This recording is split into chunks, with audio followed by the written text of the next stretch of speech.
حصہ لیا، اور ایک اور چند لوگوں کو تک خبر پہنچی ہے کہ ہمارے جو اس وقت ٹکٹ ہولڈر ہیں انہوں نے کوئی غلط اطلاع دی ہے، کچھ میڈیا دوستوں کو بھی بتایا تھا کہ خالد نواز جو ہے وہ میرے حق میں دستبردار ہو چکا ہے، تو ایسا قطعاً نہیں ہے۔ میں اس بات پہ صرف افسوس ہی کروں گا کہ اتنے سینئر بندے کو اس طرح کا جھوٹ بولنے کی ضرورت نہیں ہے، کہ وہ بھی ایک ایسا جھوٹ جو کہ ہر دوسرے لمحے میں اوپن ہو جائے گا۔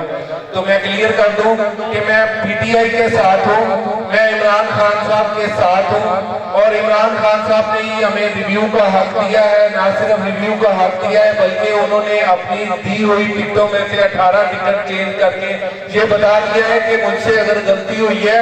تو میں اس کو ریویو کرنے کے لیے تیار ہوں، اور ہمارا حلقے کا کیس بھی باقاعدہ طور پہ ریویو میں جا چکا ہے، اس کے اوپر انویسٹیگیشن ہو رہی ہے، اور بڑی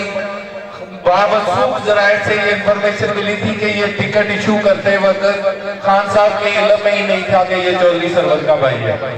اور یہ جو کہ ایک آخری رات میں مجبوری اور سچویشن ایسی تھی کہ فاسٹ ٹائم میں ٹکٹس ایشو ہوئے، تو اس لیے ریویو کی آپشن دی گئی، اور ہم اللہ کے گھر میں پوری طرح امید ہے کہ انشاءاللہ جلدی یہ ٹکٹ چینج ہوگا۔